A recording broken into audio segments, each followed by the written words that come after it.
Hi, everyone. My name's Brady Ross. I'm the current president of ICF Arkansas, Oklahoma, and I'm here with Crystal Wagner. So, Crystal is the president-elect of the chapter right now. She serves alongside me on our board, and she'll be president at the end of my term. Crystal, how are you today?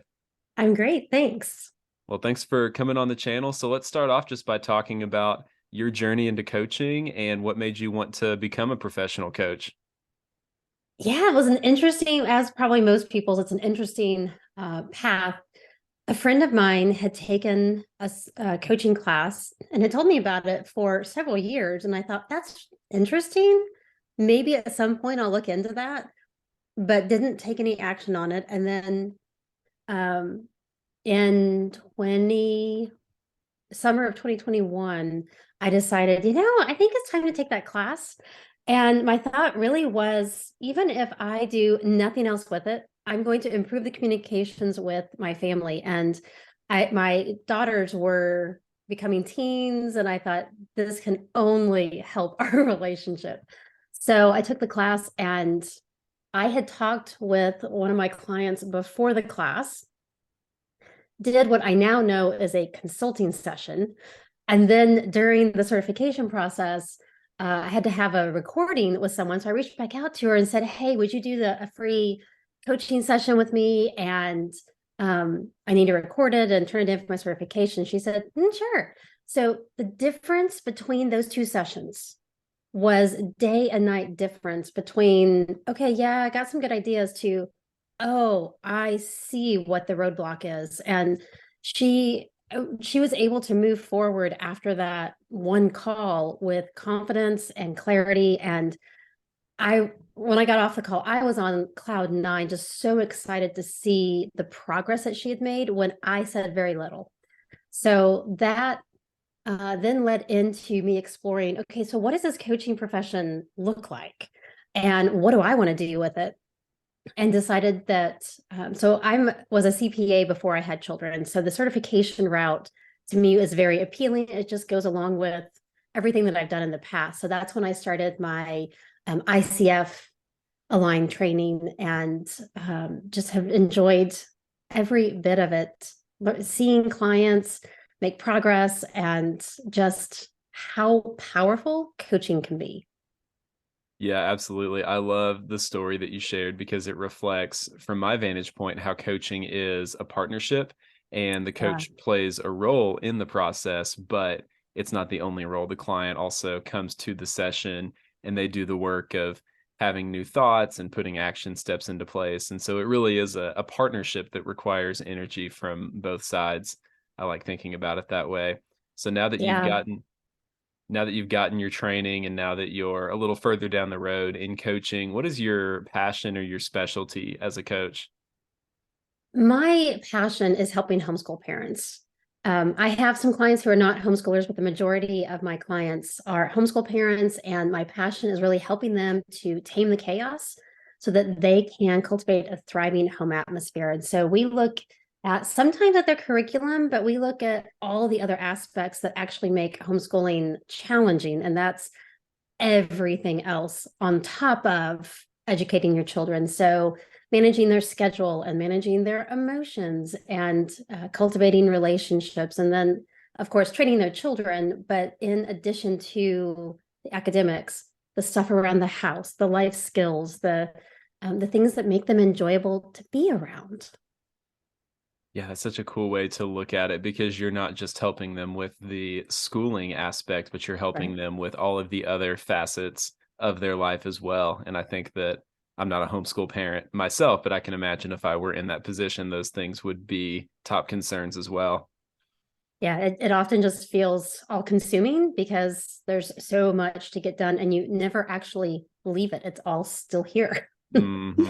And what I Absolutely. love about coaching is that I don't like telling people what to do, because what works for me doesn't work for everybody else, because my situation is different. My children are different. My strengths are different. The needs that my children have are different even from each other. And so if I came in and said, okay, you need to do X, Y, and Z, and you need to run your household this way, then it may or may not work for them. And so when I discovered what coaching truly is, of just asking the thought-provoking questions that help them to figure out what's going to be best for their family. I went, oh, yeah, that really meshes with kind of my perspective and the way that I like to approach life. Is there's not one right answer. And so it gives you a little bit of a container in the sense of we know kind of what we're going to be talking about. And I have some expertise that I can bring in and ask the questions that can help them think about different areas. But at the same time, it gives them so much flexibility to explore, so what does this look like for me, and really embrace that. And then it never ceases to amaze me that it seems like someone's going to come in and they start talking about a specific situation, and I start having these thoughts of, well, it could be this or this or this, and I just push those back and continue to stay in the moment with them and let them explore. And where they land is not at all where I would have expected them to land. Hmm. Yeah, it's amazing how much power that conversation has and how it often goes in directions that no one expects it to go, but Right. ultimately it's what was needed for the client. Oh You yeah. shared a lot of really helpful information so far around what coaching is, especially the kind of coaching that we're drawn to, which is coaching around the ICF competencies. What else do you think people should know about hiring a professional coach? I think the biggest thing to know is that they need to embrace the process.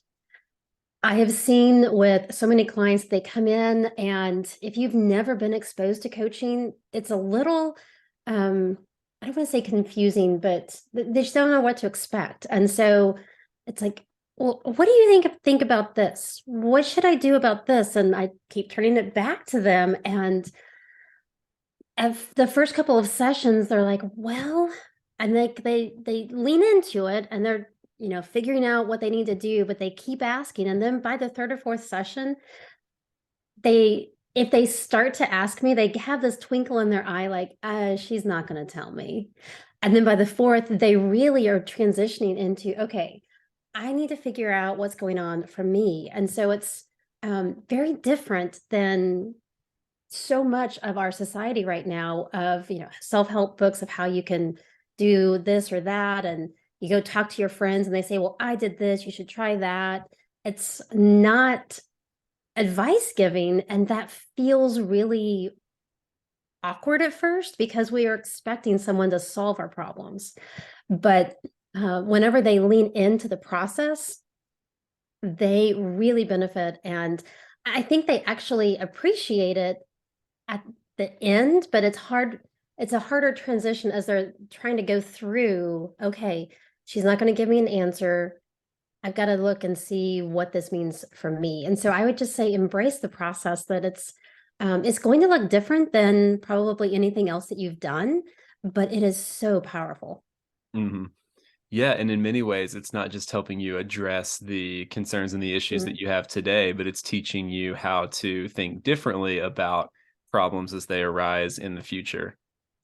Yeah, definitely. I know throughout my coach training and beyond, I have continued to stay working with either a coach or peer coaching. In some way, I've been in a coaching relationship since I started my training, and my thought processes have changed. So I'll be thinking about, what do I want to do about this problem?